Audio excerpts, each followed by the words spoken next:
Alright, tool groupies, mechanics, do-it-yourselfers, and everybody in between. Today, I'm going to be making a repair on this Ford Econoline van right here. But before I do, I want to throw this out here and see if anybody else has had this problem. Now, whenever the customer called me up, said, hey, we got an issue with this van, and we've took it to these other shops, and they still didn't fix the problem, but we paid outrageous amounts of money. Can you come look at it? Here's the problem. They said if they start the van, let it idle, and sit there for an extended period of time, like let's say an hour, because this is a delivery van. When they make deliveries, they usually leave it running, run in, run out, go do what they need to do. So, while they're leaving it there for a while, and then they finally do turn it off, and they go to turn it back on, it'll just sit there and crank and crank and crank and crank, and it don't want to start back unless you hold the gas. When it finally does start back up, they said it's blowing black smoke out the tailpipe. And then in order for them to get all that black smoke out and have it running right again, they'll have to kind of hold the gas and the brake at the same time. They'll get to driving down the road and they'll start going really fast. They'll lay it to the floor and just speed up real quick. They said whenever they do that, that they'll smell this carbon type smell in the air inside the cabin and everything. But they figured that it was just, you know, that black smoke coming out the tailpipe. So that's what's happening there. Now, next case scenario. They said they noticed when they went to the gas station that they would turn off the vehicle, they'd put gas in it, try to start it back up, it would not start. Same situation. They'd have to hold the gas down for a good 5 minutes, or they'd have to hold the gas and brake down, get it going, do the same process over again, drive it hard till it blows some of the smoke out, and then it would kind of idle out and be fine. They said so the next time that they went back and got gas, they let it stay running. When they let it stay running and they was putting gas in it, it stalled it out. It choked out the system. You know, filling it up, it's running, and then it just chokes it out and dies. So there's that problem that they were talking about. Now, whenever they went to a shop, first thing the shop done was say, hey, got a fuel pump. We put a new fuel pump on it. Problem with that is, I told them I had checked your fuel pump, it was fine. You know, because I put one in for them last year. Whenever they took it to the shop and said that fuel pump was faulty, they charged them for it, which was an outrageous amount of money plus labor. And I went down and talked to them, and I told them, I said, well, here's the receipt. Where'd you get it from? They said, CarQuest. I said, okay. Well, the one I bought was from CarQuest too. It's still under warranty by like a month. So they had to deduct that off their bill. Come find out, the one that they actually turned in that I had put on last year, it was working fine. It wasn't faulty. So, shop number 2, because, you know, they wasn't happy with that shop, trying to rip them off. They went to shop number 2. Shop number 2 said, hey, we'll put you a fuel pressure sensor on this thing, you know, get the new O-rings, all that kind of stuff. We'll get that done. It's probably that get you on the road. They done that because, you know, whenever they had it plugged up to the computer, it was reading all kinds of stuff. It was reading that it was the fuel pump driver module. They put one of those on, which they do go bad frequently on these Fords. But they put one of those on it, didn't fix the problem. They put the fuel pressure sensor on it, didn't fix the problem. They said the oxygen sensors was also reading bad, so it could probably be them. So they put the oxygen sensors on there, did not fix the problem. But now when they pulled the oxygen sensors off, it was blowing black smoke to beat hell all over the place. But when they left them out and run it, it was running fine. So they're like, oh, well, we test drove it with the oxygen sensors out of it, and it was okay, so we put you some oxygen sensors in it. Still doing the same thing. If it sits here for 2 or 3 days, and they don't run it, and then they get in the vehicle and start it up, it might hesitate a little bit. You push the gas to it to get it to fire up. Once it fires up, it blows black smoke out, and it starts puttering, spitting and puttering. Hit the gas to it a little bit, force the rest of that black smoke out. It'll line out and it'll run normal for a little bit. Now, if they're running around town or something, stop and go, in and out, it'll do fine. But when they first start it up, same process, you know, spit and sputter a little bit. You'll have to turn it on, hit the gas to it, make sure it catches. So they're like, what's the problem? What's the problem?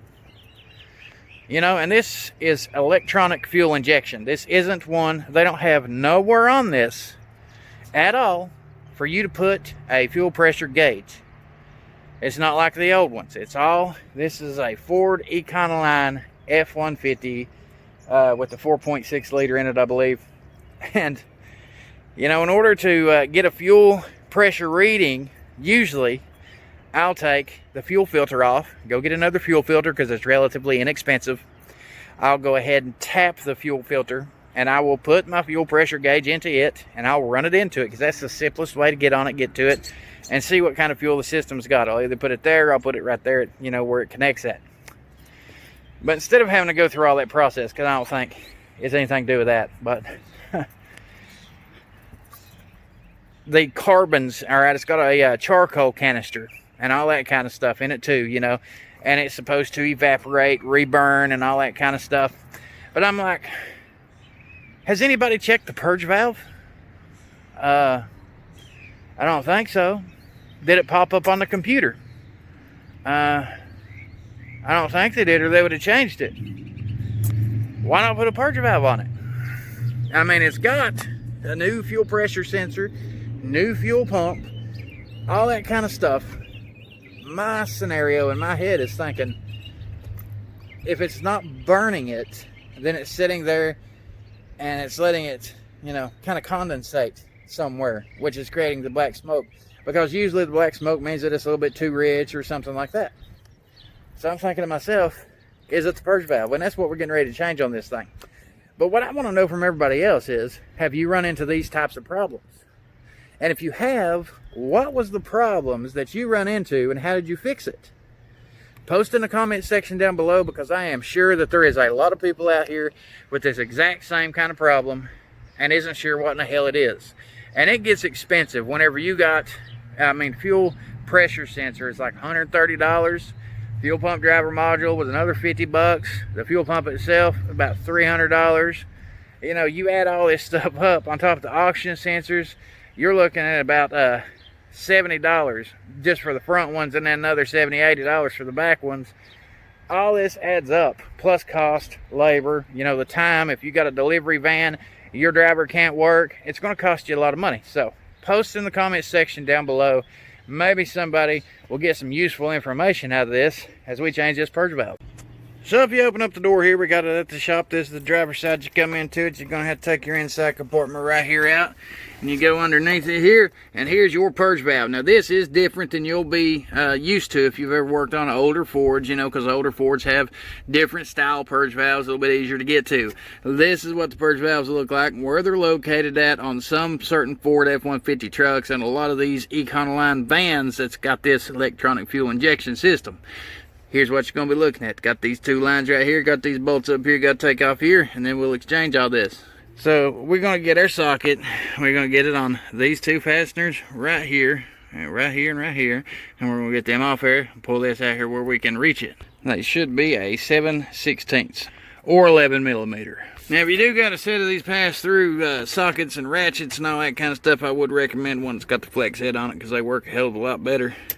A gear wrench does make a good quality product like that, but you know, pick this little setup here for 20 bucks, and I use it for certain situations. It comes in handy, it does the job I need it to do, so why not use it? Now, it didn't take much to loosen these things up. Usually they're not too tight, and all you can do is unloosen them by hand. And once you take those two fasteners off here, just gently pull it down here out of the way. This way you can get in here to these clips. Now these clips are pretty particular. You don't want to break your hoses or anything like that, or your clips. So you got to kind of watch what you're doing and get in here and get these two off here, and then unplug your electrical harness right here. Now in order to get this wiring harness off here, you're going to have to push down on the top half right here, pull back on it, and hold on to this, and it'll pull it right off there. Now we're going to start on this bottom one right here. I'm going to take my little almond pick, and I'm going to put it right here at the top half, because this one's built at the top half, and I'm gonna wedge it in there, and I'm gonna pry it upwards. Gotta unlock it on both sides here. As you can see right here, it was up. And I'll have to do it again. Once you hold it up, you're gonna have to use two hands. You're gonna have to hold it up, and then you're gonna have to pull back on it once you get it raised up there. Try it this way. I know you can't see it, but you should have the concept of it.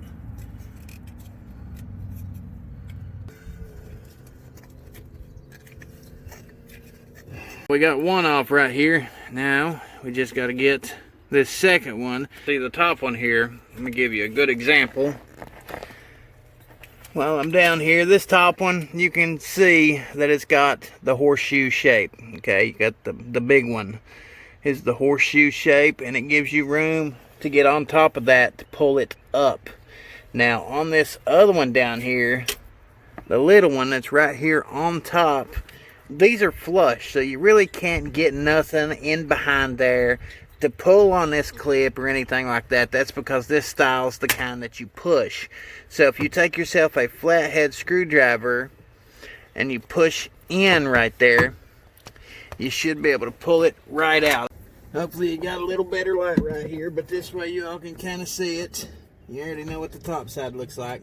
Here's the screwdriver, push in, pull out, and right there you go.